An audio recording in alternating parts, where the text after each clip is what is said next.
certain instruments, or we are unaware about the practical aspect of the instrument, how to develop a method, how to carry out a troubleshooting. So that is a very good initiative taken by the institute, and I heartily congratulate Principal Dimal Shah sir and both the coordinators Ashok Akwari sir and Jasmina madam for organizing such type of event in collaboration with GTU for the benefit of all of us. Jasmina madam, I just want to ask one thing. Is these participants are from are having a pharmacy background? Are they undergraduate or postgraduate students? Sir, there are students from pharmacy as well as engineering also, Okay. and they are PG UG students. UG students. Fine. Thank you so much. Before I start my talk, let me share the screen. Just a minute.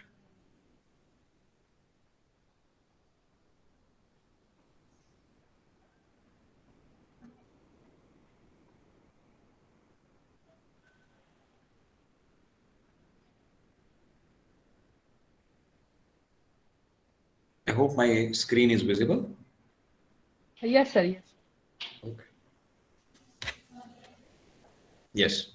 So the topic that I have taken for this certificate course is development of LC method, points to ponder. LC method, we normally call it as a liquid chromatographic method. And during this method development, what are the points that we need to consider? That is very much important. During our undergraduate study, we have studied different aspects, physical and chemical properties of the compound, about the basics of the HPLC principles, but still, how to correlate these studies, the studies that we have undertaken at first year, second year of our undergraduate studies, how to correlate these study with the practical aspect. So I'll focus my talk on these aspects, that what are the important points that we need to consider while developing HPLC method. I hope my screen is moving properly. Yes, sir. Okay. Yes. So I had divided this HPLC method development into 6 different steps. First is identifying or analyzing the chemical structure of a compound. What is the chemical structure of a compound? Because first thing that you have to do is you have to select an analytical method. And for that, structure of compound is very much important. Structural properties of a compound are very much important. So we need to take that part. The second is sample pre-treatment. Now your sample may be a simple, like you had weighed a drug and that drug has been dissolved in a solvent. So it's a simple like that. It may be a blood sample in which a drug is being analyzed or a chemical is being analyzed. It may be a urine sample in which you want to analyze your sample.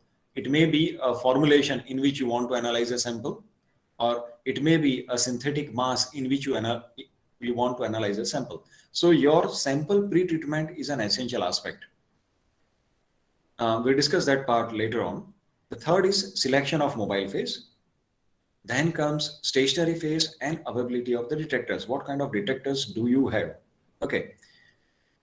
Once you identify all these things, you try to develop a method.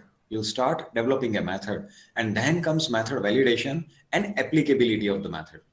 Whether this method is applicable for the analysis of a particular dosage form or a chemical or a synthetic compound or not. I'll not touch with point number 5 and 6 because another speaker is going to speak about this topic, method validation and applicability. So I'll not touch with that topic. We'll focus on the first 4 aspects of the method development. And at last, I have taken a troubleshooting. What kind of problems do we normally encounter during our method development? Okay, so let's start with the HPLC method development. The first point, as already we have said, is analysis of chemical structure of a compound. Now, what is the structural requirement for a compound to be absorbed in a UV. We are aware that it must have a pi bond, pi electrons must be available, then only a compound can be able to absorb in a UV. Now, in the same way, what is the basic structural requirement for a compound, or what kind of structural characteristic a compound have? So let's see these part. First, chemical structure. Second, molecular weight of a compound. That is very much important in selecting your HPLC method. Polarity of a compound, whether your compound is polar or non-polar, and ionization constant. Let's take a first one, chemical structure of a compound.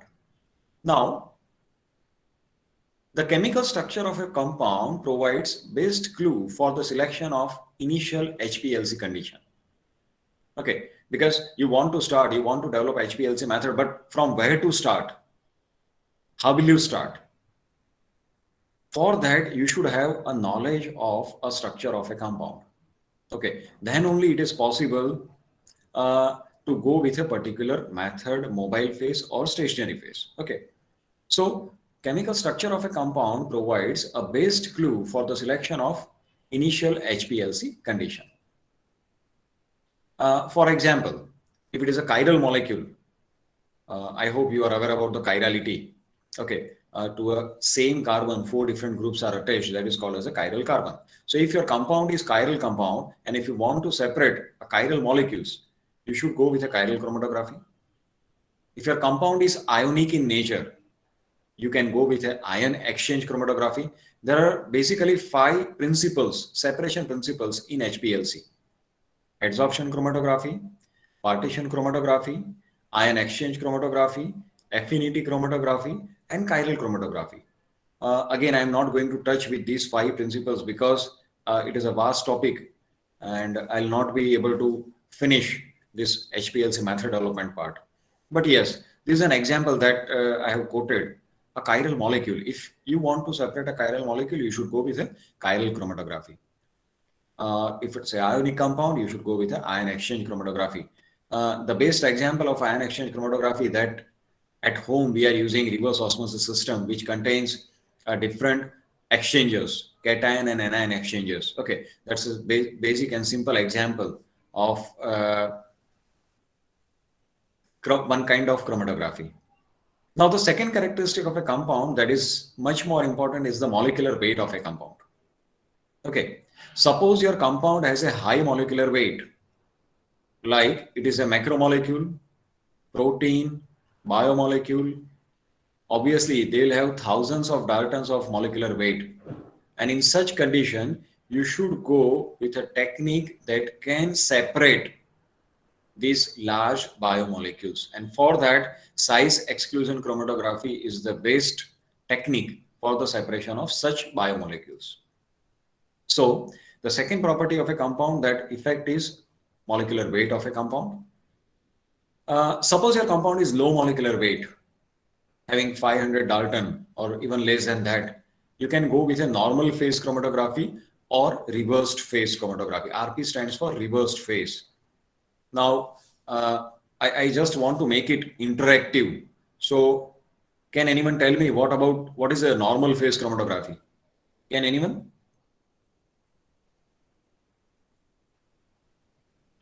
What is a normal phase chromatography? You can unmute and you can answer the question. In normal phase, stationary phase is polar and mobile phase is non-polar. Okay, and in reverse phase, there will be a reverse condition. Okay, your stationary phase is non-polar and your mobile phase is polar. Fine. So, if your compound is low molecular weight, in that condition, you will go with a normal phase or reverse phase chromatography. So, the first aspect is the structure. Second aspect is a molecular weight of a compound that we need to consider. Third aspect is polarity of a compound. Polarity of a compound. Now, suppose your molecule is polar, having a polar functional group, which creates a two-pole, okay? Or if it is a non-polar compound. In that condition, if it is a polar molecule, you can go with a reverse phase chromatography. Why? Because your compound is polar. Your stationary phase is non-polar. So it can get easily eluted with a polar mobile phase. And the reverse is the condition. If your compound is non-polar, you should go with a normal phase chromatography because your compound will not get retained on the polar stationary phase and it will get eluted, separated by a reverse or non-polar mobile phase. Okay, so the third important aspect that we need to consider is a polarity. What is the structure of my compound? Is it a chiral? Is it ionic? Then I should go with a specific method. What is the molecular weight of my compound? If it is high, I should go with, or if my compound is biomolecule, it will get denatured by the use of organic solvent as a mobile phase. So I should select a technique which retain its biomolecular activity, and along with that it gives me separation. For that I should go with a size exclusion chromatography. Even this chromatographic method can also be used for the separation of polymers. Large polymers can also be separated by size exclusion chromatography. And if your compound is low molecular weight compound, if your compound is low molecular weight compound, you should go with a normal phase or reverse phase HPLC. And the third important criteria that we need to consider is the polarity, whether my compound is polar or non-polar. So that will also help me to decide whether I should go with a reverse phase or whether I should go with a normal phase chromatography. Okay. Now, the fourth important property of a compound that we should be aware about is the ionization constant. What is the pK value of my molecule? See, if I talk of a pharmaceutical compound, most of the pharmaceutical drugs are either weak acid or weak base. Okay, so definitely they'll have a pK value. Even in a synthetic chemistry, most of the compounds are having functional group. So they can possess either weak acidic or weak basic property. And there it is necessary to know the pK value of such compound. pK is normally called as an ionization constant. So we should be aware about the ionization constant of the compound. I think that all of us have studied ionization constant in our first year study, either a basic study, even in engineering also students have studied in 12th science, ionization constant. Okay. Now, what is the significance of this ionization constant in HPLC?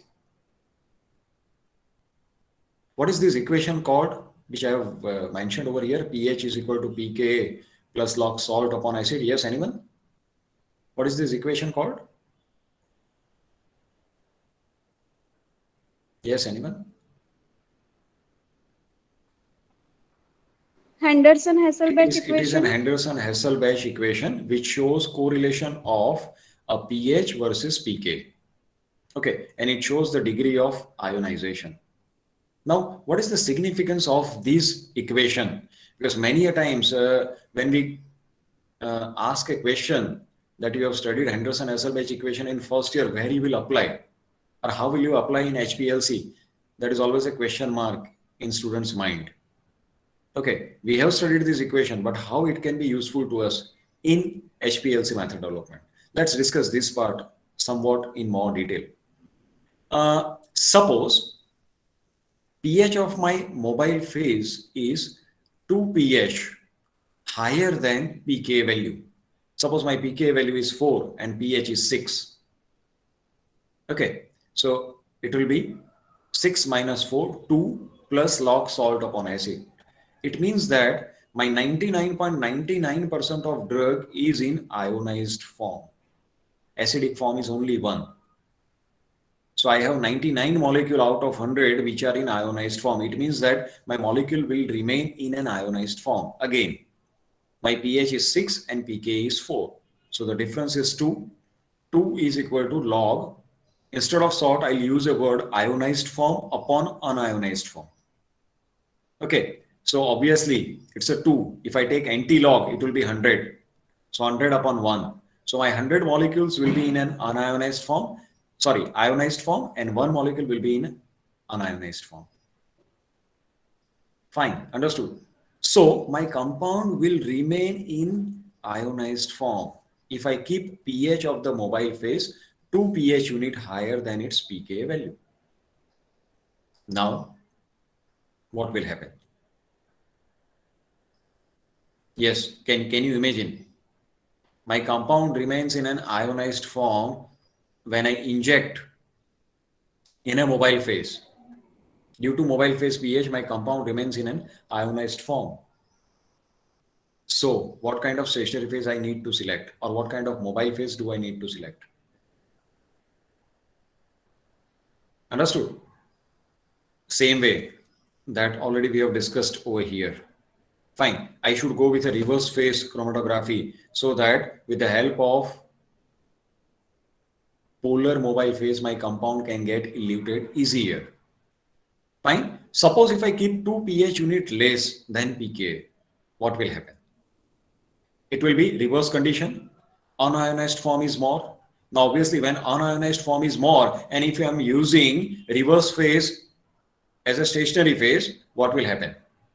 It will take more time to get eluted because my stationary phase is reverse, my compound is unionized. It will get retained more on the stationary phase and it will get eluted later. Fine. So it will take more time to get eluted. You can take a simple, even I think you have a practical session also. So you can just carry out this experiment. Keep pH, identify the pK value of your compound and keep 2 pH unit less and 2 pH unit more. The mobile phase composition should remain same. Okay. And observe the retention time of the molecule. In a polar compound, in ionized compound will get eluted first in a reverse phase chromatography, and if I keep pH 2 pH unit higher than pK value, it will get eluted later. Its retention time will be more. Fine. So that is the significance of Henderson-Hasselbalch equation in HPLC method development. Okay. So when you have been given a mixture of compounds, 3-4 compounds have been given to you, and if you want to separate out these compounds in a mixture, you should try this approach. Change pH. Okay. Change pH at least 2 pH unit apart from its pK value of any one compound.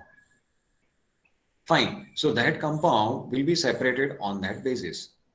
Now, the another problem that will come with this Henderson-Hasselbalch equation is, suppose if you are keeping pH is equal to pKa, pH and pKa both are same, what will happen?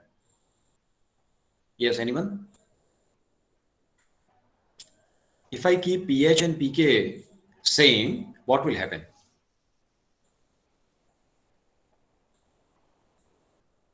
Can you imagine? Log unionized form upon ionized form. Okay? It will become same. So 50% of the molecule is in unionized form and 50% of the molecule is in ionized form. Now what will happen? Ideally, there are two compounds which are present, unionized and ionized form. So you will get a broad peak or a splitted peak.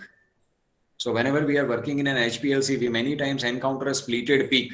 Why? Because of the improper selection of the mobile phase pH. Your pH is not proper, and that is why you are getting a very broad peak or very splitted peak.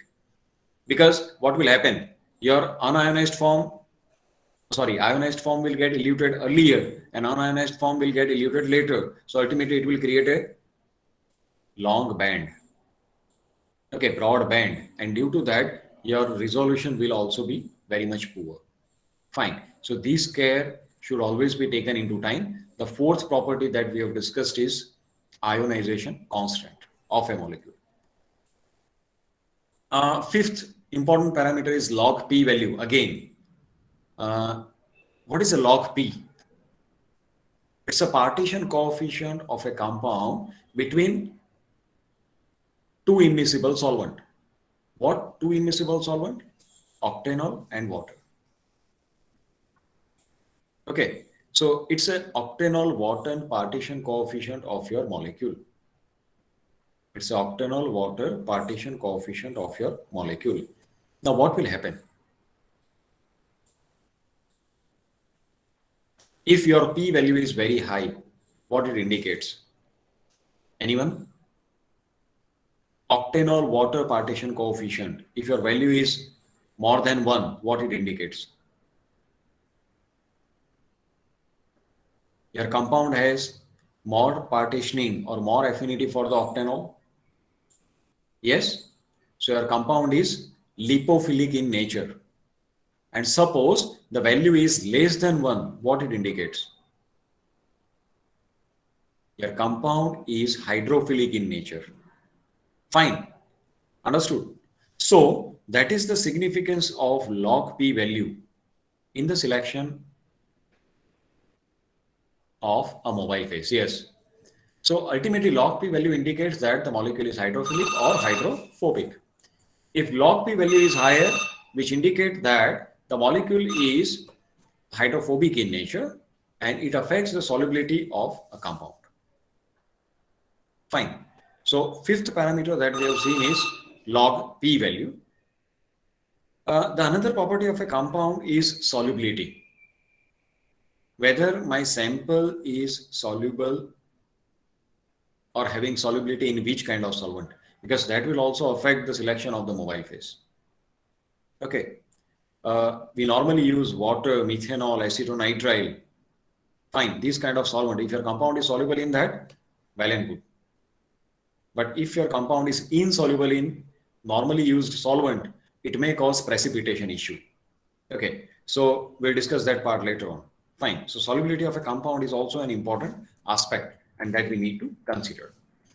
So I hope the first point is important. What kind of characteristic or what characteristic of a compound you should be aware of? You should be aware of the chemical structure of a compound, molecular weight of a compound, polarity of a compound, ionization constant of a molecule, log P value, and solubility of a compound.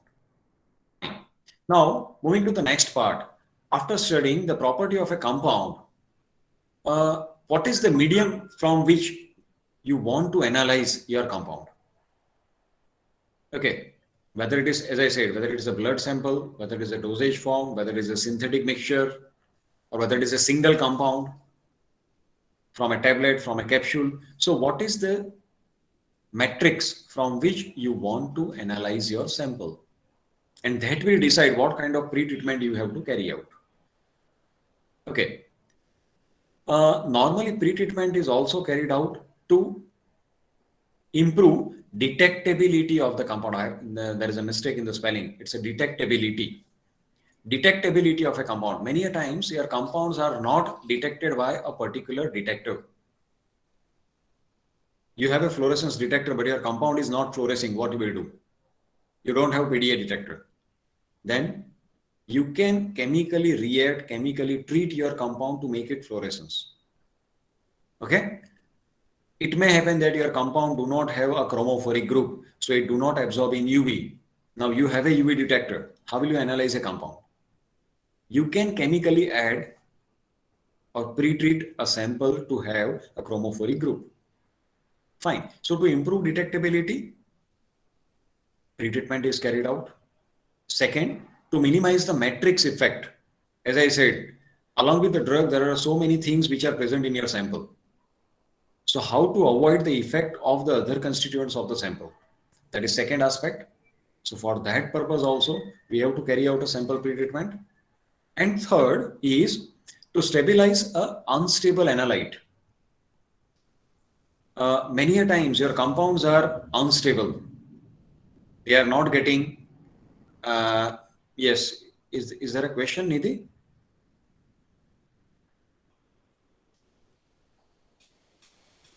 Hello. Yes, Nidhi, do you have any question?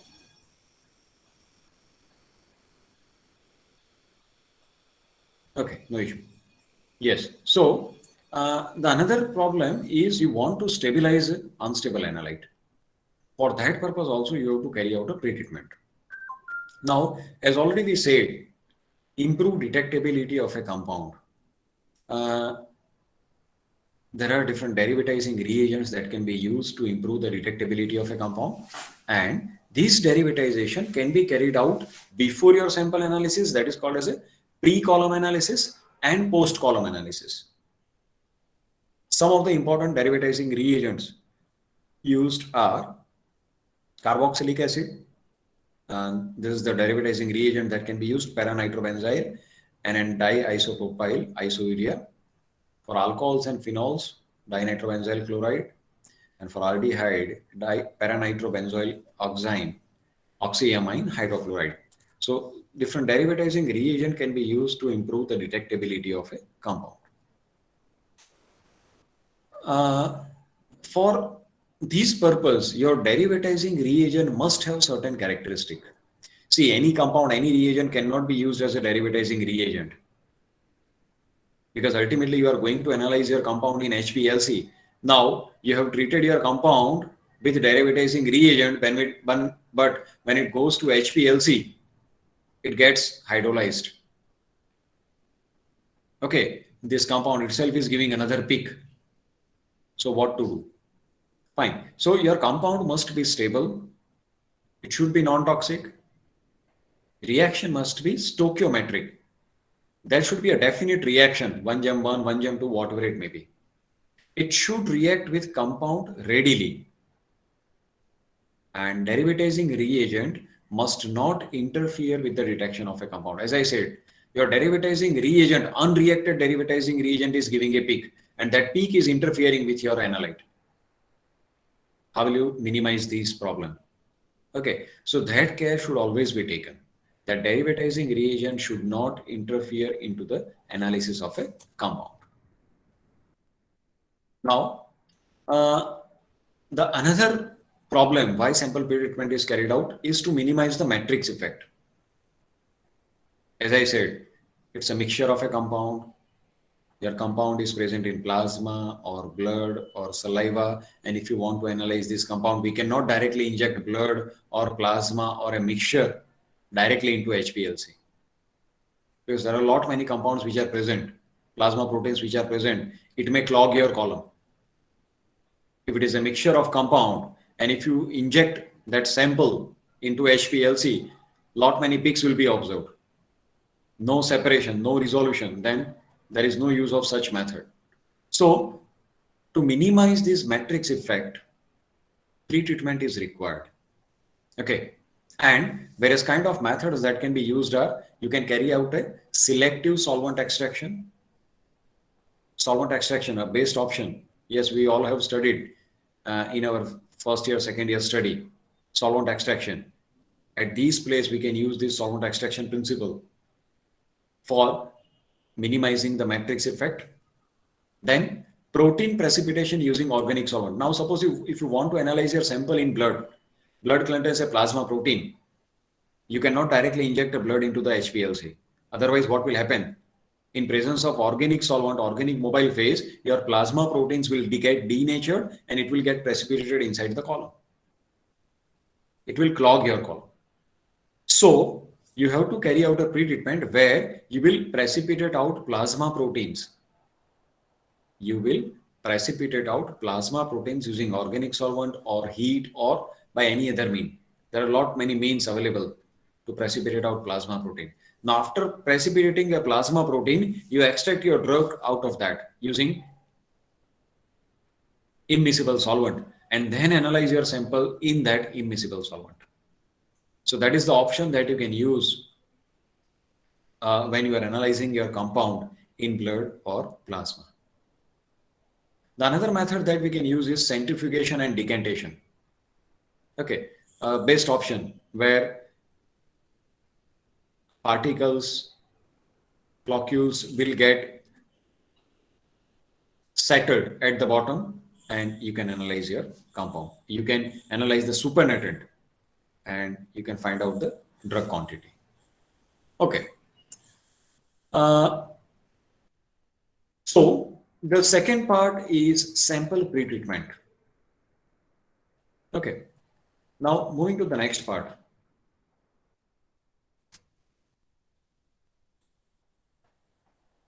After studying these two parameters, how will you select Hplc method and what will be the initial condition? So depending on the nature of the sample, for a regular sample, if your sample is neutral, And if your sample dissolves in a solvent, then reverse phase HPLC is the preferred choice. RPHPLC. For ionic compound, you can go with ion pair chromatography or ion exchange chromatography. And suppose you have a spatial molecule like biomolecules, proteins, then you can go with a size exclusion chromatography, as already we have discussed. For a chiral molecule, you can have a chiral chromatography, and for enzyme or antibody separation, you can go with a affinity chromatography. So from discussion up to this point, it is clear that which kind of method we can select. I hope it is clear.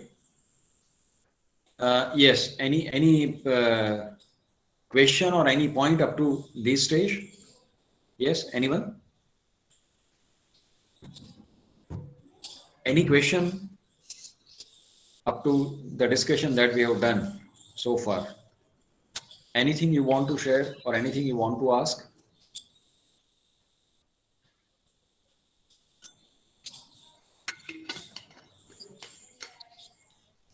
Fine. Okay. So let's we move to the another aspect.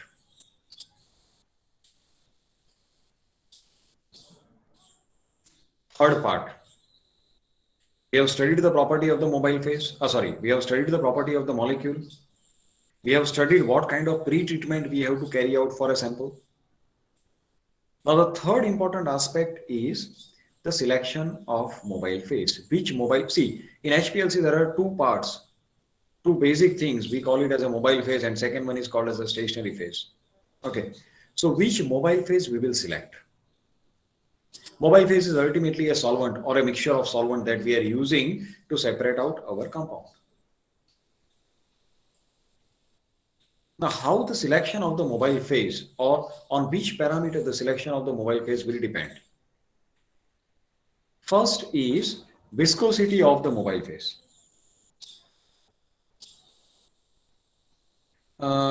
See, in HPLC, we are pressurizing our mobile phase. We are pressurizing a mobile phase because we want a reproducible flow rate, we want a reproducible analysis. So for that, we are using a pump, and with the help of a pump, we are pressurizing a mobile phase. Now imagine that if the viscosity of a solvent is very high, તમે જો glycerin ને inject કરો as a mobile phase, how much pressure you need to require? Practically impossible. So ideally, the viscosity of the mobile phase should be minimum. Low viscosity solvents are preferred. Okay, because as the viscosity increases, the efficiency of the system will decrease. Now, second important aspect is UV cutoff. UV cutoff. What is UV cutoff, anyone? Anyone would like to share?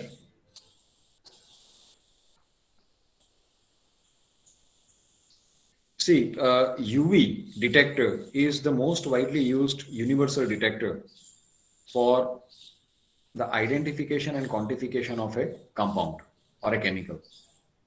Okay, so if you are using a solvent and if that solvent is absorbing, or if your solvent is giving you a peak in HPLC analysis, then can we use this solvent or can we prefer this solvent? No.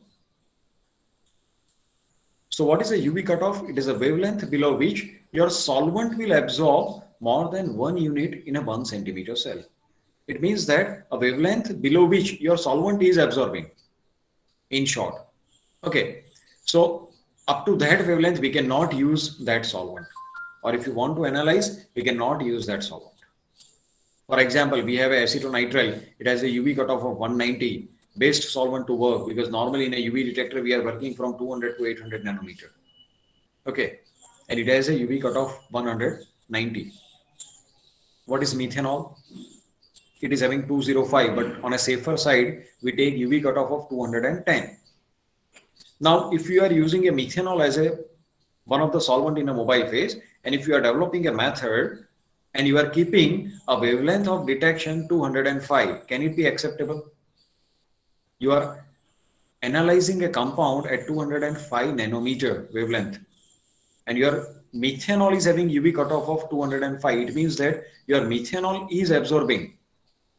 Can it be acceptable? No. Fine. So we need to consider the UV cutoff of each and every solvent, the viscosity of the solvent before selecting a mobile phase. Okay. The third aspect of a mobile phase that we need to consider is the compressibility. Again, coming to a pump, because we are pressurizing a mobile phase using a pump, and if your solvent is compressible, what will happen? You goes on applying a pressure and your solvent is getting compressed. So a pulse will be created in your system. Fine. And you will not get a reproducible mobile phase. So compressibility of the solvent should be minimum. If it is highly compressible, there will be creation of a pulse. Fine. Polarity. Another parameter, whether your mobile phase is polar or non-polar, that is important. Polarity is a measure of solvent strength, or it is ability to elute a particular type of compound. What is the vapor pressure of your mobile phase? Suppose at a room temperature, if your solvent is having high vapor pressure, it will get evaporated. The composition of the mobile phase will change. Okay, if I mix methanol with water, there will be exothermic reaction. So due to the produced heat, some amount of methanol will get evaporated and the composition of my mobile phase will change. I had prepared methanol water 90-10, but after 4 hours, the composition has been changed to, instead of 90, it will be 85. And a composition change થાય શું problem આવે? Your retention time will vary. Okay, in the morning you have started, you are getting retention time 3.5. Now we are getting retention time 3.2. So vapor pressure of a solvent is very much important because it may affect the composition of the mobile phase. Another important aspect is compatibility between the solvents. Whether the solvents are compatible or not. Suppose on a single solvent, if you are not getting a very good result, you will go with a mixture of solvent.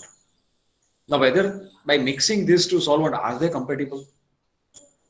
If I mix buffer with acetonitrile, it may happen that over a period of time, buffer will get precipitated in acetonitrile.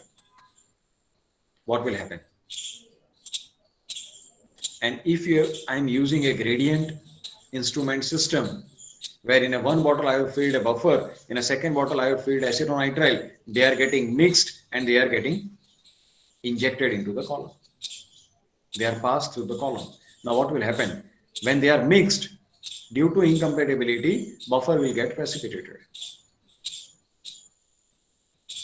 And due to this precipitation, your column will get clogged. Okay? Many a times it may happen that we are selecting a wrong solvent where they are immiscible. They remains in a droplet form. Okay, such type of solvents should not be selected. It should be a single clear phase. It should be a single clear phase. Okay. So what kind of solvent we can use as a mobile phase? For a polar mobile phase, we can use methanol, acetonitrile, water, ethanol, buffer. And as a normal phase mobile phase, we can select a solvent like pentane, hexane, heptane, dichloromethane, dichloroethane, butyl chloride, etc.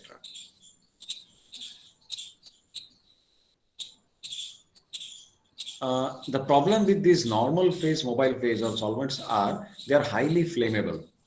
So that care has to be taken. Okay. Many a times we are adding buffer. We are preparing a buffer solution and these buffers are a part of a mobile phase. Why buffers are added? just before few minutes, we have discussed about the Henderson-Hasselbalch equation, where your compound will remain in an ionic form or anionic form, and this ionization will affect the retention time of the compound.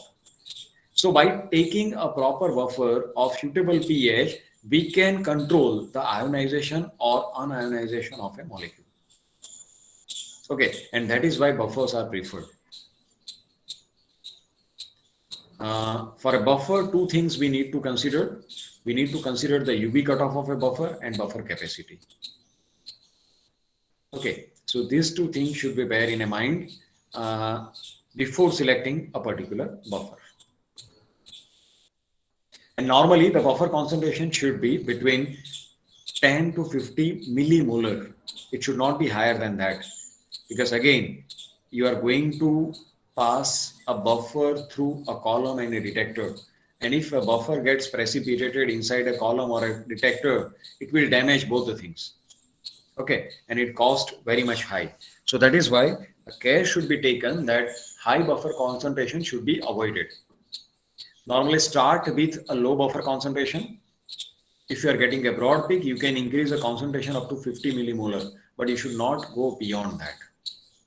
And again, every buffer has a buffer capacity and it works in a particular pH range only. So if I want to work at pH 3, I cannot select a buffer having a buffer capacity in a range of 8, pH 8, because it will not be useful. Many times we observe that people select a common buffer, potassium dihydrogen phosphate or K2HPO4. But this particular buffer is active in a particular pH range only, 4 to 6. But if I want to work at pH 8, there is no use of using potassium dihydrogen phosphate. Or if I want to work below pH 2 or around pH 2, KH2PO4 will be of no use to me. Okay, so these care should always be taken. We should consider the buffer capacity and the buffer interval in which a particular buffer is working. Okay. Even we can add a peak modifier in a mobile phase. Suppose if you want to separate or if you want to have a very sharp peak in Hplc for a basic compound, we can add amine modifiers like triethylamine or hexylamine. Okay, how they are working? They are added in high concentration. It blocks the ionization of the selenol group of silica gel, stationary phase. So your basic compound will get eluted faster. What will happen? This selenol group, SiOH, to which your triethylamine will bind. It will block ionized selenol group. And due to that, your basic compound will not interact with the selenol group and it will get eluted faster. Same way, if you want to separate acidic compound, acetic acid or sodium acetate can be used for this purpose. Okay, so peak modifiers can also be added to improve the separation efficiency and separation of a compound. Fine. So I hope the third point, selection of a mobile phase, is clear. And what are the points that we need to consider for the selection of the mobile phase? Yes? Anything? Any question up to this discussion? Yes, anyone? Okay. Moving further, selection of a stationary phase or a stationary phase, the another part, fourth one. In a first part, we have discussed about the property of a compound. In a second part, we have discussed about the pre-treatment that we have to carry out with a sample. In a third portion, we have discussed about the mobile phase properties. And now we will discuss about the stationary phases. Normally, these stationary phases are packed in a column, and these columns are made up of stainless steel. And These columns normally ranges from 5 to 25 centimeter straight column, which are having an inside diameter of around 5 millimeter, and the particle size of stationary phase which is filled is 3 to 5 micrometer. Okay, so that is the basic stationary phase physical characteristic that are taken during the stationary phase selection. Now, what characteristic of stationary phases are important as an analyst to us? Let's discuss that part. Yes, before I proceed, again one more question. In HPLC, what is our requirement? Do we need more surface area or less surface area? Anyone? Do we need more surface area or less surface area for the separation? Yes.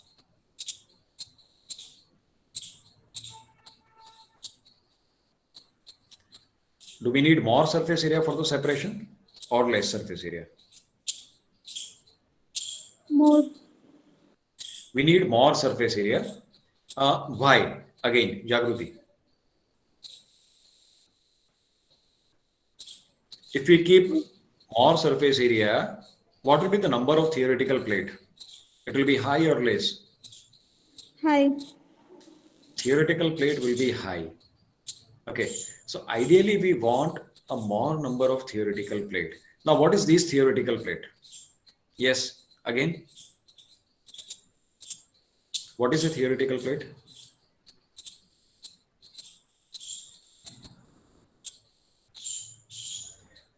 It is an imaginary portion where we assume that my single compound is in equilibrium between stationary phase and mobile phase. Understood? We are aware about the solvent-solvent extraction. Okay, liquid-liquid extraction. Imagine that your mobile phase is one liquid and your stationary phase is another liquid. And your single compound is getting equilibrated between stationary phase and mobile phase. And the area of stationary phase that is required for this single equilibration is called as theoretical plate. This is an imaginary idea.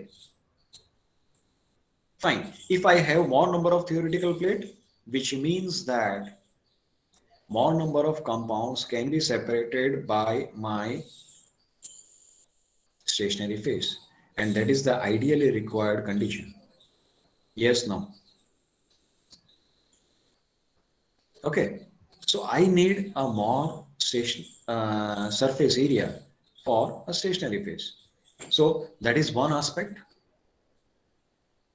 As the particle size reduces, surface area increases, and as the surface area increases, you will have a better separation. Now, what would be the shape of a stationary phase? Yes, the preferred shape is spherical. Again, I will not go with the geometrical aspect because it will take much more time. I need to cover the other aspects also. So, मैं बदामा मना नहीं discuss करता हूँ. Another thing is pore size. See, if your stationary phase is porous, obviously porous compound has more surface area, and this porous compound having a specific pore size will also affect the separation of a large diameter compound. So pore size is very much important. Particle size, already we have discussed about the surface area. So there is a relationship between a particle size and surface area. As the particle size is low, surface area is more. But again, you can imagine that if I go on reducing particle size, what will happen? My stationary phase will be tightly packed and I need more pressure to pass my mobile phase. So there is also a practical limitation in reducing a particle size. Okay, so I have to be careful while reducing a particle size.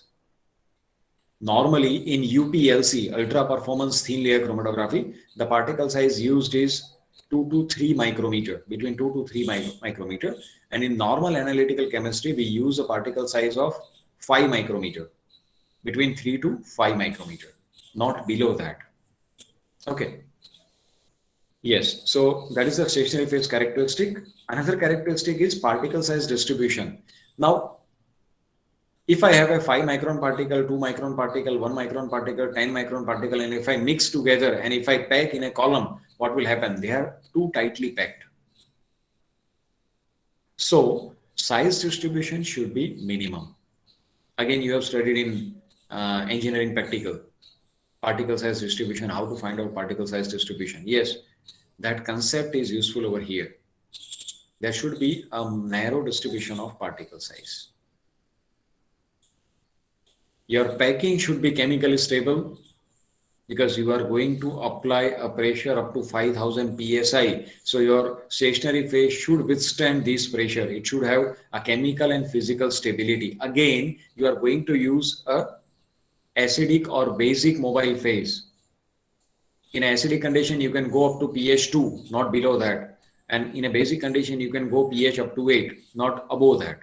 Okay, but your stationary phase should be stable between pH 2 to pH 8. Above pH 8, it is unstable because silica base is used and silica base will get dissolved in a basic condition. So that is why above pH 8, we cannot use silica based column. Okay. Another important aspect of a stationary phase that we need to consider is surface reactivity. Whether any kind of functional groups which are present on the stationary phase or not. Whether it is an inert or whether it is reactive. If your stationary phase contains some reactive group, what will happen? Your compound will irreversibly react with the stationary phase. And then it is difficult to elute. Okay, so whatever kind of reactions are there, it should be reversible kind. It should be reversible reaction. Then only the separation will be effective. Fine. The best example is in reverse phase chromatography, where stationary phase is non-polar, but still we use silica gel as a support material. And on a silica gel support, we are coating a stationary phase. But silica gel as such contains a selenol group. So if all selenol groups are not being hide, it will interfere in my analysis. And for that, I have to carry out a process called end capping. So it will not allow the selenol group to interact with my compound. Fine. So these are the characteristics of a stationary phase that we are using. Normally, two types of column packing. How to pack a column? Two types of column packings are used: pellicular packing and porous packing. These are the different types of stationary phases that are available based on the separation principle. As I said, there are 5 basic separation principles. Adsorption, for that we can use a silica gel or alumina. For a partition chromatography, we can go with a C8, C18 or phenyl group. For ion exchange chromatography, we have cation and anion exchanger. And for a size exclusion chromatography, we have a dextran. And for affinity chromatography, we have antigen antibody system. So these are all different kinds of stationary phases which are preferred for a different principles of chromatography.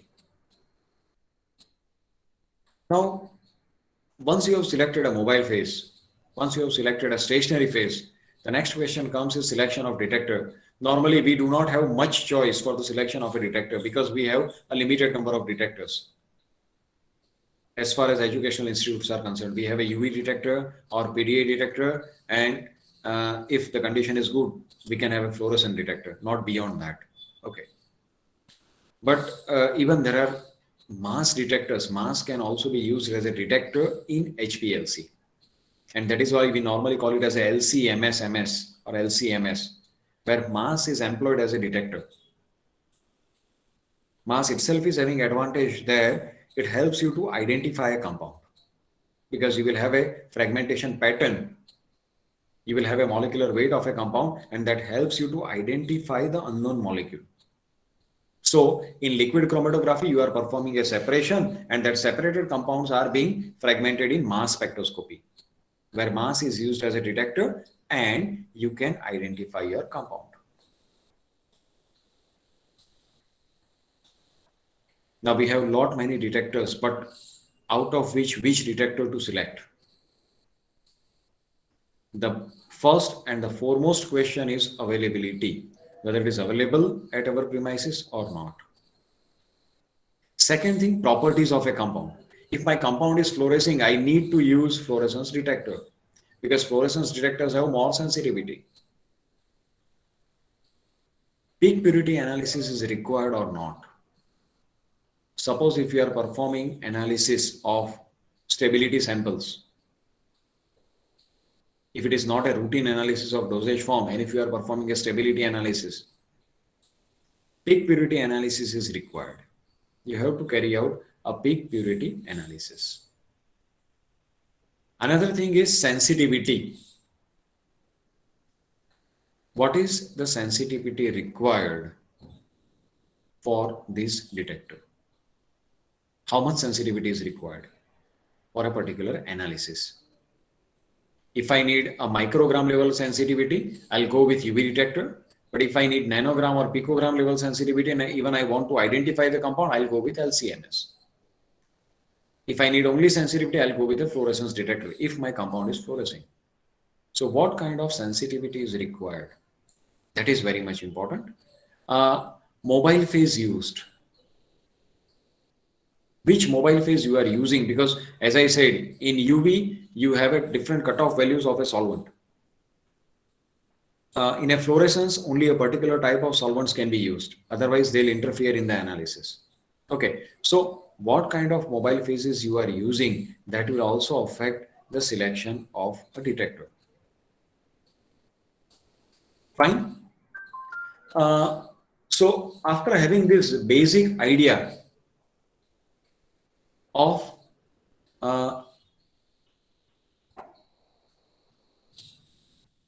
compound, sample pretreatment, mobile phase, stationary phases, detector selection, and the points that we need to consider while selecting these compounds, let's we move to starting with HPLC method development. By which mobile phase, or by selecting which mobile phase and stationary phase, I'll start my method development. Okay, so the three things that we need to consider is, we need to consider our stationary phase, which stationary phase I'll use, which detector I will use, and which mobile phase I'll use. If I'm going for a reverse phase chromatography, I'll start with a strong solvent like methanol water 90-10. And gradually, if my separation is not proper, or if my compound is getting eluted faster, I'll go on reducing the amount of methanol.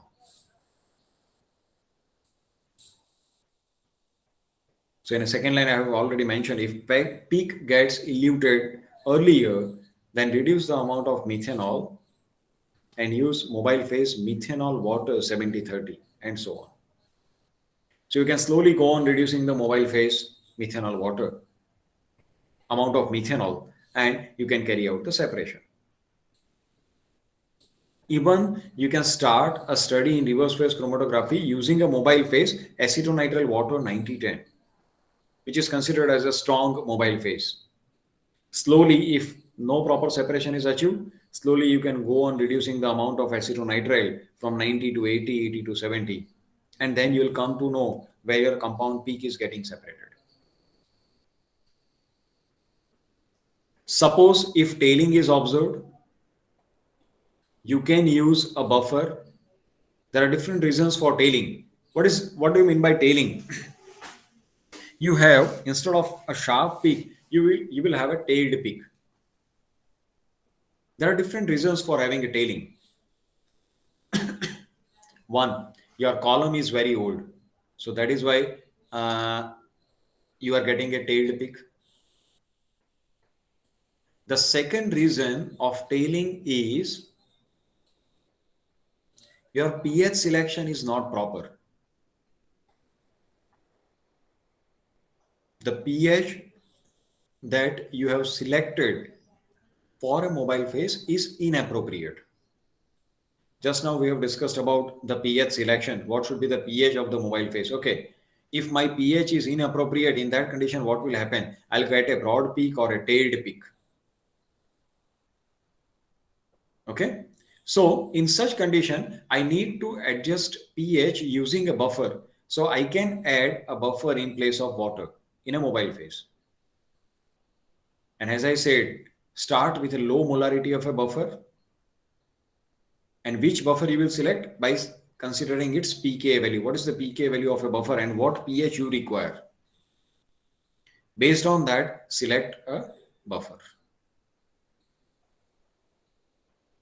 Even after using buffer, if your peak is tailed, then you can add peak modifier also, like triethylamine, trifluoroacetic acid. But it should be considered as a last option because, as I already said, this TA, triethylamine, irreversibly reacts with your selenol group and it will damage your column. So TA or a peak modifier should be taken as a last initiative or last step. Okay, so first start with a simple mobile phase having higher strength, 90-10 of methanol water or acetonitrile water. Go on reducing the amount of methanol or acetonitrile. If you get a broad peak or a tailed peak, you can replace a water with a buffer. Start with a low strength of buffer and gradually you can increase the strength of a buffer. Or at a last step, you can add peak modifier like triethylamine, or in acidic condition, you can go with a trifluoroacetic acid. Fine. So that is how you will start with a buffer, or that is how you will start with the method development. This is one part that I have taken. I'll skip this portion because right now it is not required. Yes. Now, before I go to the troubleshooting, as I said, I'll not discuss with the validation because I've seen the program where the another speaker is going to speak on a validation. So I do not want to repeat the same thing again, but I'll go with the troubleshooting aspect. Yes, troubleshooting will take around 30 minutes more, but any question from your side?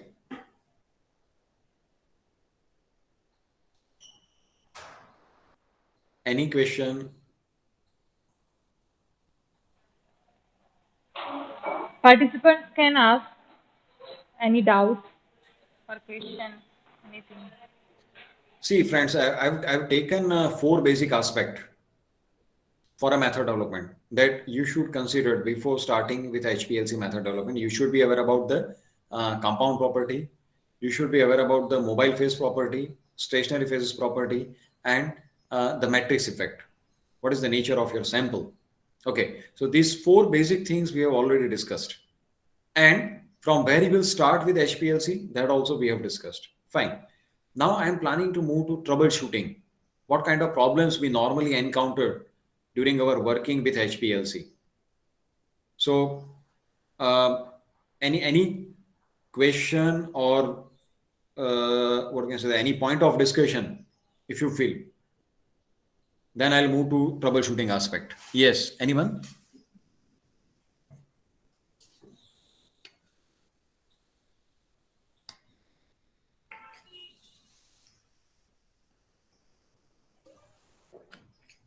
Yes. How many of you are working right now on HPLC? Anyone who is working? Out of this 15, 17 people, participant, those who are working on an HPLC, anyone? Anyone who is there, who is working on HPLC practically? Okay, because these all aspects are practical aspect. See, theoretically, what are the stationary phases, mobile phases? I have not touched that aspect because when we talk of practicality, many things are different from theoretical perspective.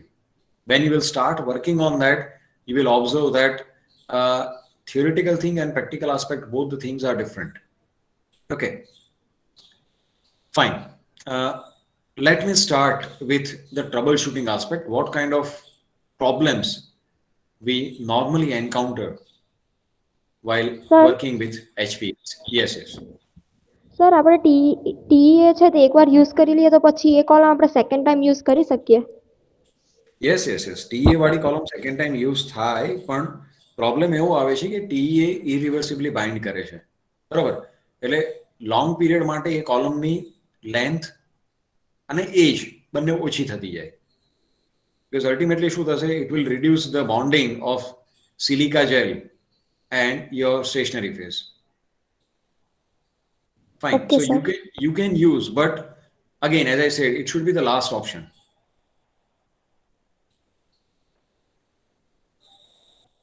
Yes. Anyone else? Anything you want to share? Because see, this is this should be a two-way session. It should not be a one-way, because again, as I said, I am not delivering any theoretical aspect. બરાબર, theory તો બધી બુકમાં આપેલી છે અને એમાં હમણાં પડવું જ નથી, because it's a practical session. I'll go with that aspect only, and I'm discussing that aspect only, and that comes by practical working.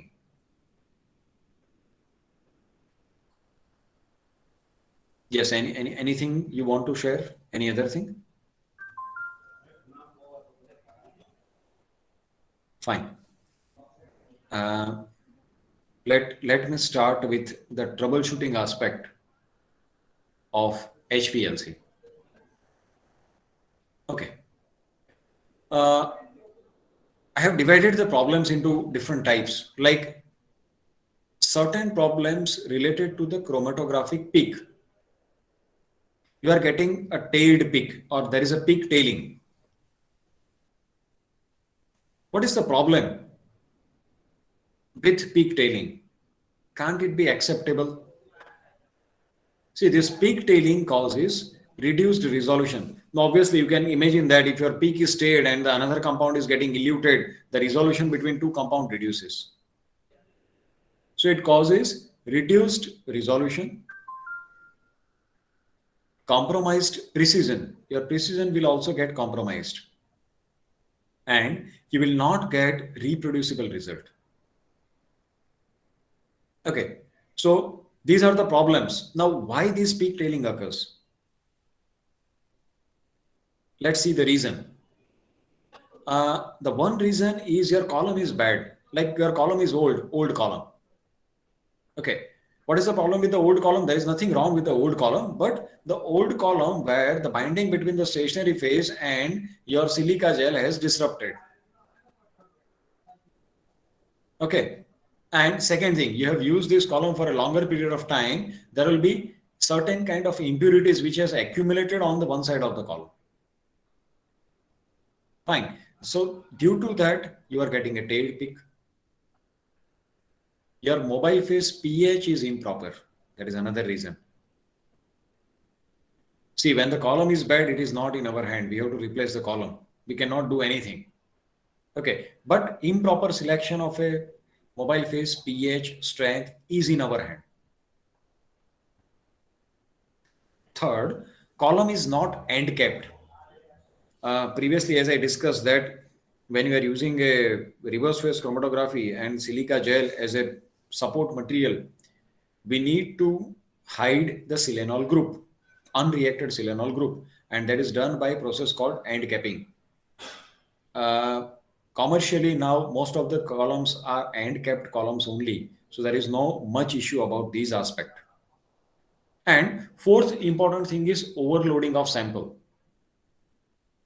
See, if I talk of theoretically, your column has a capacity to take 100 molecules, where at 100 places, your compound can interact with the stationary phase. But instead of this 100 molecule, if I am injecting 1000 molecules, what will happen? There is no space for this 1000 molecule to interact with your column. And due to that, your column is overloaded. And that causes a very broad peak, tailed peak. Fine. And that is why always a care has to be taken not to introduce a very large quantity of sample. Fine. The second problem that may encounter is change in retention time of the peak. Today I have worked, I got retention time 3.2, and tomorrow I am working, I am getting a retention time of 4.2. There is a vast difference in the retention time. Now, is it the same compound which is getting eluted or a different compound? What to do? So, what is the reason why you are getting a different retention time at different analysis? First, and the basic reason is your composition of the mobile phase is getting changed. A few minutes back, I have given an example of methanol and water. It's an exothermic mixing, and due to generation of a heat, some amount of methanol will get evaporated. So the composition of the mobile phase has changed. Second thing, the practice how which we are working. How will you prepare a mobile phase? You will prepare it in a volumetric flask, but every time you are using a volumetric flask or a bottle of different capacity which has not been calibrated. Uncalibrated use of apparatus. તમે measuring cylinder લો કે પછી pipette law, if it is uncalibrated, what will happen? Every time you are taking a different quantity of the mobile phase, there is a slight variation in the mobile phase quantity, and due to that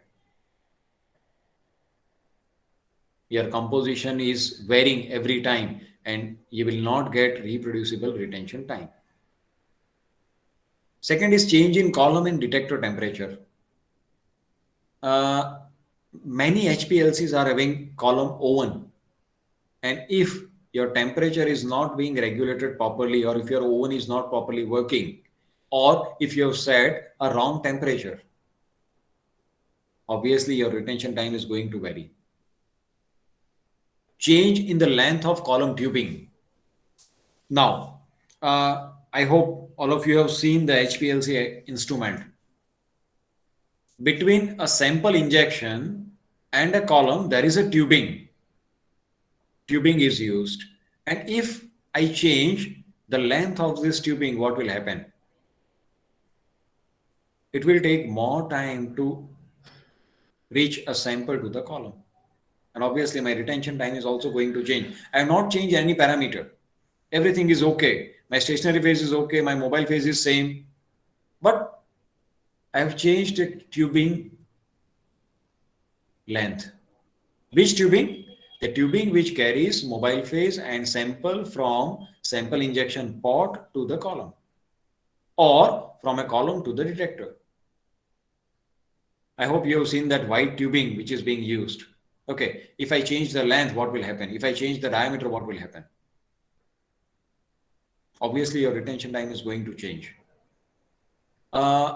Another reason for bad retention time or irreproducible retention time is your stationary phase is damaged, your column is overloaded, or air bubble entrapment in the mobile phase.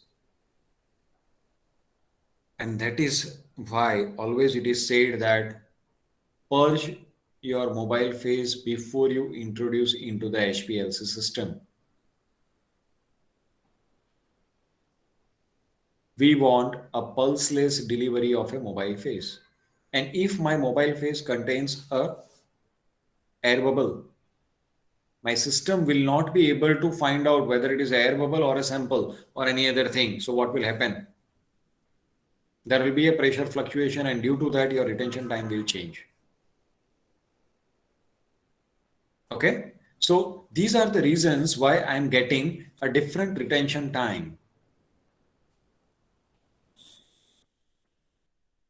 How to solve this problem? Always equilibrate a column with the mobile phase for sufficient period of time. Allow the mobile phase to get equilibrated. You can imagine that on a previous day, you had operated a system with a different mobile phase, and today you are using a mobile phase which is quite different. Okay, and you are expecting that within a 10 minutes of running a mobile phase, your system is ready for the next injection. Not possible. You need to minimum equilibrate your system with the mobile for at least 30 minutes. At least 30 minutes run your mobile phase into the system. After that, inject a first injection of mobile phase. If it fits okay, then go with your sample. Second thing, always sonicate a mobile phase to remove air bubble, because air bubble creates a lot of trouble. One trouble already we have discussed in this point. Which one? You are getting a different retention time. Second trouble, there will be a continuous updrift or downdrift of a baseline. Continuous niche aave tamari baseline. And third thing, if your air bubble is or your air bubble has reached in a detector cell, then your detector cannot detect your compound properly. You will get 2-3 multiple peaks, splitted peaks. Okay. So proper sonication, it's a simple step. 5 minutes you have to sonicate in a sonicator to remove air bubble. But it is very much important aspect. Third, wash your column after every use. See, once your analysis is over, you will shut down the instrument, and that instrument remains in an idle position for at least 2 days, 3 days until you carry out the next analysis. What will happen? Whatever the buffer, whatever the uneluted compound, that will remain in the column. So you should not keep your system as it is. Always wash your system at least for 30 minutes after completion of your work. Prepare your mobile phase accurately so that the composition do not change. If the column tubing has been cut or changed, it may affect the retention time of the compound. So that parameter we need to consider into our discussion. Now the another important parameter is peak splitting and shouldered peak. We are getting a splitted and a shouldered peak. Shouldered, yani you can get a hump-like thing. And splitting means your single peak is splitted into 2 or 3. What may be the reason? The basic reason may be 2 compounds are getting eluted just close to each other. So one peak has started, it has started coming down, and again another compound is getting eluted. So we are getting a 2 peak. Second, your mobile phase pH is not proper. Unionized and ionized form both are in equal amount. So what will happen? It will behave as a 2 different compound and you will have a very broad peak. Column is overloaded. Yes. Your column packing is damaged and your frit is damaged. Before column, there is a frit and that frit is contaminated. And due to that, you may get a splitted or shouldered peak.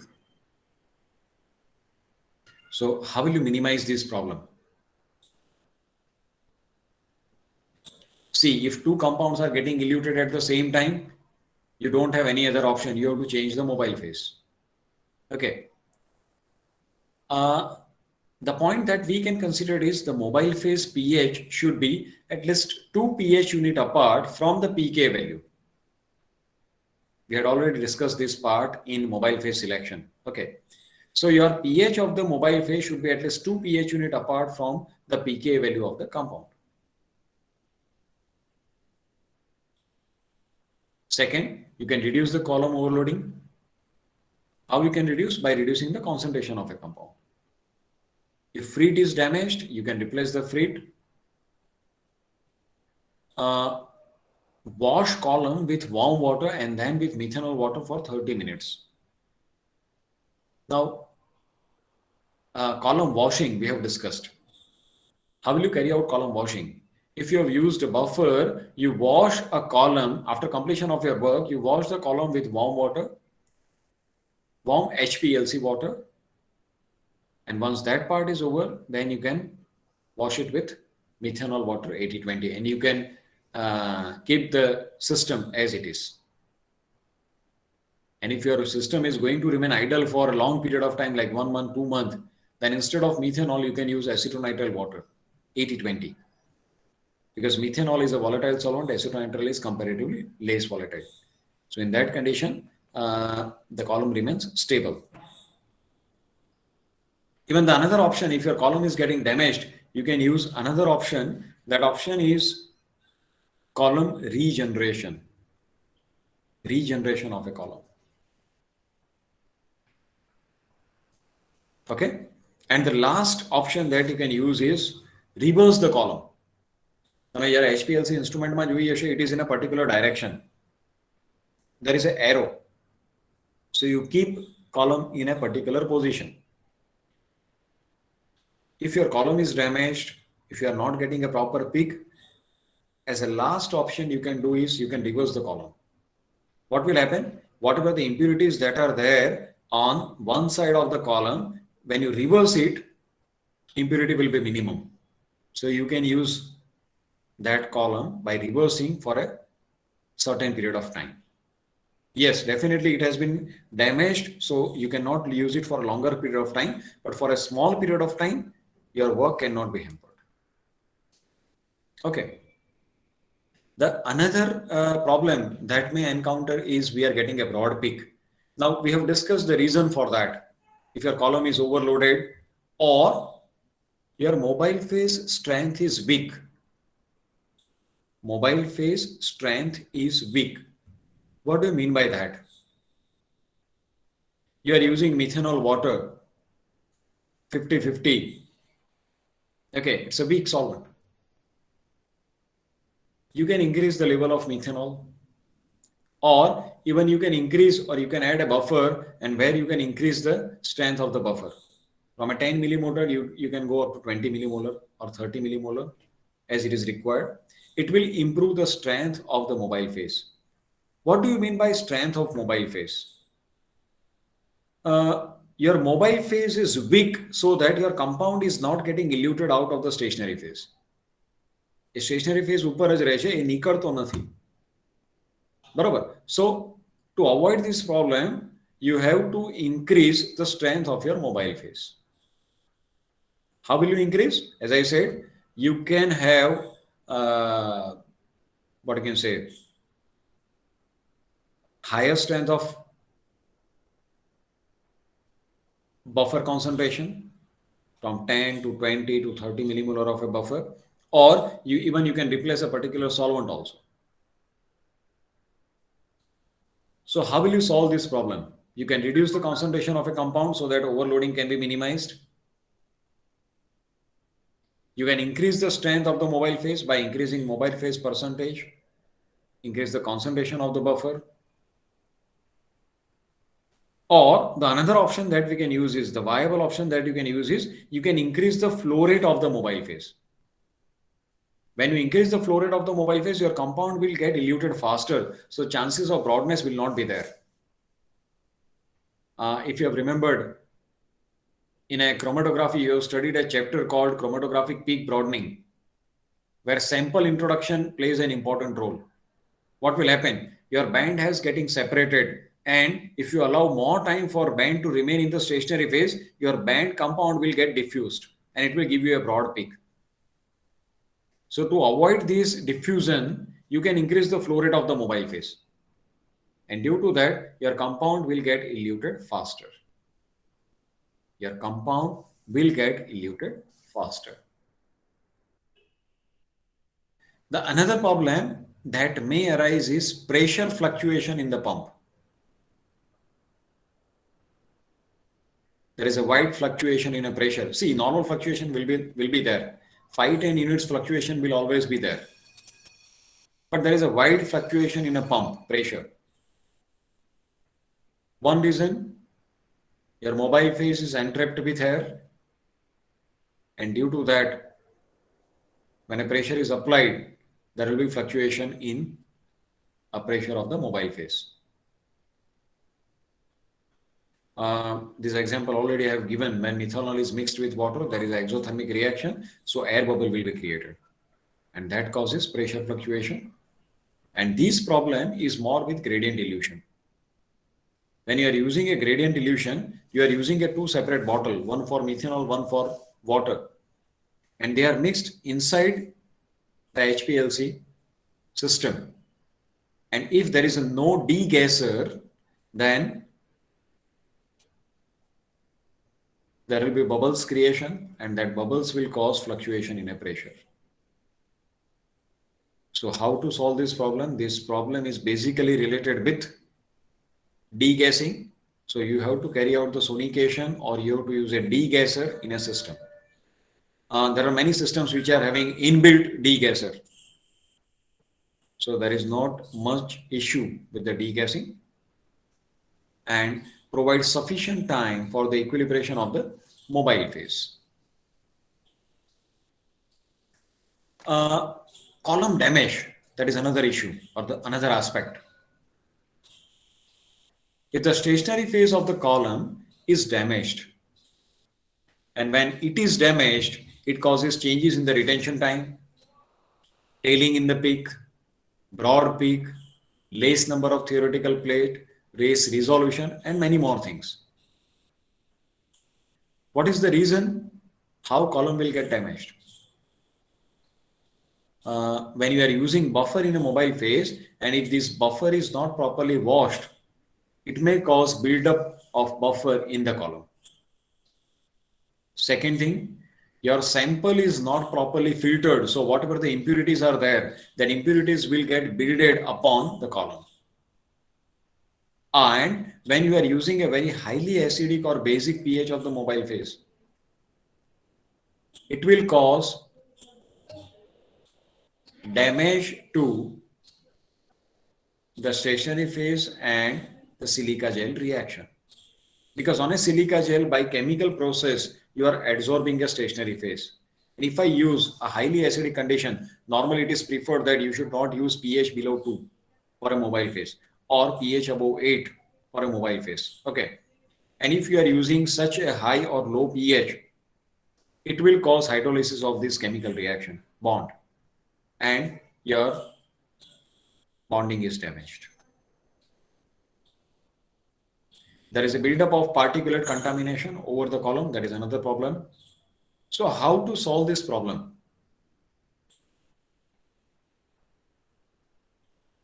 As I said, column washing plays an important role when you are using a buffer. Okay, so wash the Hplc system with water for at least 30 minutes when buffer is used as a part of a mobile phase. So once your work is over, you carry out washing with a warm water, so that whatever the buffer is there inside the system will get removed, and after that carry out washing with a methanol water 80-20.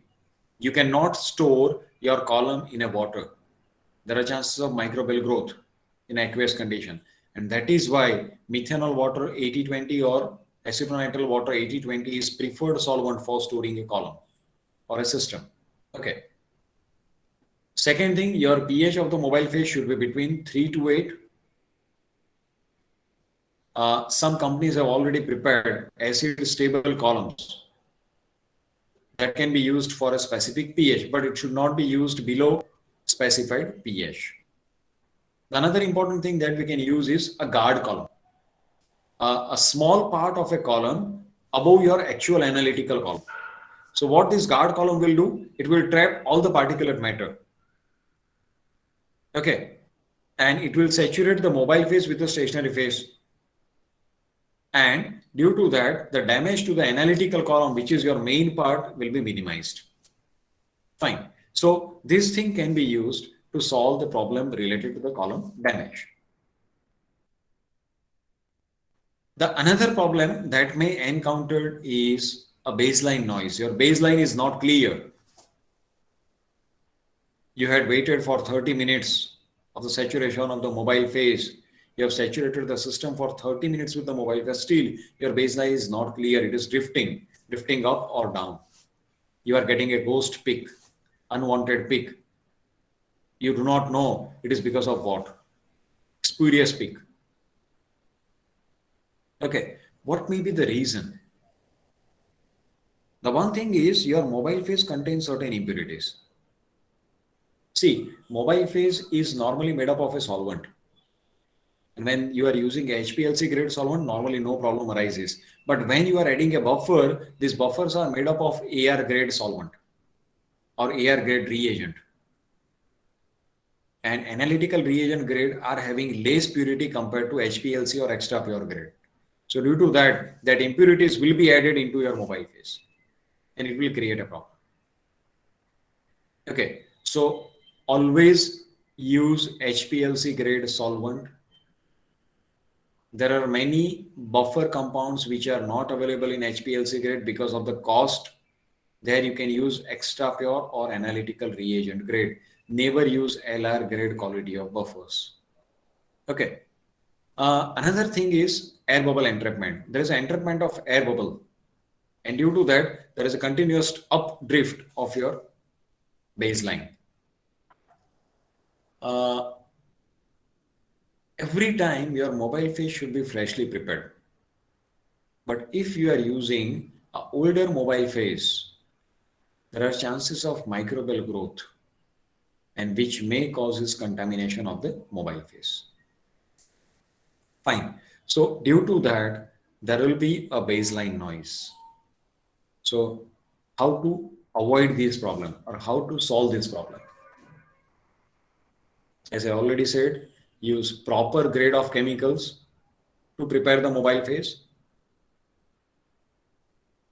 Filter the mobile phase before using. Try to avoid any particular contamination in your system by filtering off your mobile phase as well as even sample. Okay, there are syringe filters which are available. So you can directly filter your sample using a syringe filter. It's kind of use and throw filters where you can directly filter your system sample. Wash column with HPLC water for 30 minutes and then run with the mobile phase. Okay, in the morning also when you are starting HPLC system, you can wash it for 30 minutes before you start with the actual mobile phase. Use freshly prepared mobile phase and do not store it. As I said, old mobile phase is normally not preferred and it should not be used also. Because aqueous buffer, if you are using old mobile phase with the aqueous buffer, it may give rise to a microbial growth.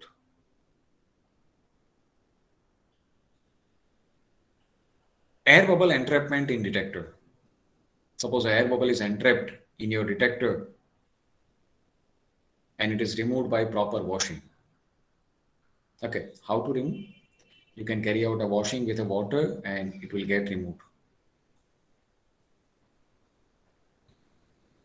Damaged detector cell needs to be replaced. If your detector cell is damaged, you have to replace the damaged detector cell. So in this way, you can avoid the problem of baseline noise. Now coming to the last part, some precautions that we need to observe while operating HPLC system.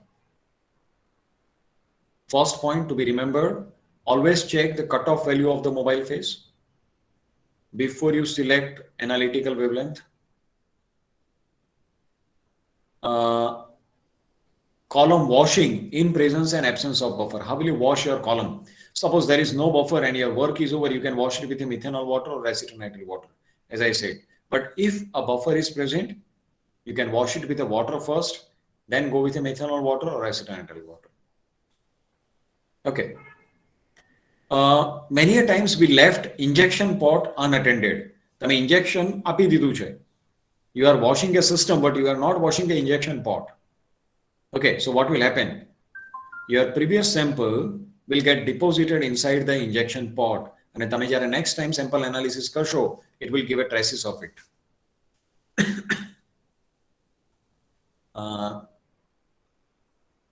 Always equilibrate a column with the mobile phase before you start your analysis. At least 30 minutes. You equilibrate the system with the mobile phase. Yes, and before you start with a new mobile phase, do not forget to carry out purging. I hope you are aware. Purging is basically necessary to remove uh, previous mobile phase traces from the tubing. So when you open a purge valve, your system will bypass the mobile phase and it will not allow the mobile phase to pass through the column, but it will be passed through the other tubings. So your previous tubings will be replaced by a new mobile phase. And that helps in the proper equilibration of the system. The another important aspect is perform final dilution of the sample with the mobile phase. Otherwise, it will give a large void peak. See, sample dilution, how to carry out a sample dilution? You can dilute your sample in a solvent in which it is, you can prepare a sample in a solvent in which it is soluble. But the final dilution should always be carried out in a mobile phase to avoid the problem of another solvent that you have used for the dissolution. Okay, otherwise what will happen? Your HPLC is not having a brain, so it will not detect or it will not identify that it is a peak of a solvent, so I should not give you a peak. It will give you a peak for a solvent that is used for the dissolution of a sample. Okay, but if you have diluted with the mobile phase, the last sample, the sample that is to be injected should be diluted with a mobile phase, so that what happened? There won't be a void peak. Void peak will be there, but it will be small. There won't be much interference of solvent in your analysis. Fine. So these are some of the precautions that you need to observe while you are operating the HPLC system. Fine. Thank you. Thank you so much. There are many videos that I have prepared for HPLC operation, and it is there on my YouTube channel. If you can search with HPLC method development, there are, I think, 6 parts I have uploaded on a YouTube. You can easily access this part on a YouTube also, even for a UV method, even for HPTLC also. On a YouTube, if you search with Dimal Shah, HPLC method development, you will get a lot of videos of that, where I have discussed a practical aspect only. Okay. Yes. Any question from your side? Yes. Anyone?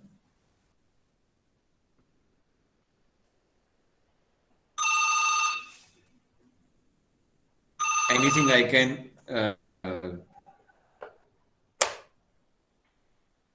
share, or I can give an idea about that part. Anything?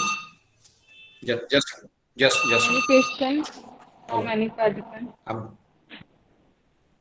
ના madam એ half day રજા ઉપર છે. હા હા હા હા હા હા. અચ્છા અચ્છા અચ્છા અચ્છા અચ્છા હા હા બરાબર છે બરાબર છે હા હા.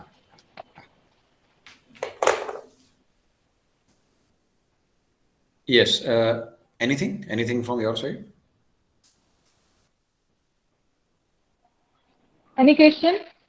Even when you can start working, and if you feel any question, you can ask any time. There is no issue in that, because when you practically start working on the system, you'll find out or you'll face certain troubles. So at that time also you can ask any time. There is no issue in that.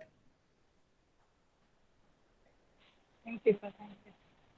Okay, so thank you so much, sir, for discussing the important points of HPLC, like selection of mobile phase, stationary phase, detector selection, the care need to be taken while selecting these parameters of HPLC, optimization of mobile phase you have discussed, troubleshooting in HPLC. So thank you so much, sir, for spending your valuable time for us. Students will be definitely Thank you so benefited much, from the madam. session. Thank you so much. And thank you, the entire team of your institute, for giving me this opportunity. And special thanks to Dhiren sir and you and Ashok sir for giving me this opportunity to interact with all of you. Thank you so much. Thank you, sir. Thank you. Okay, sir. So we are ending the meeting here.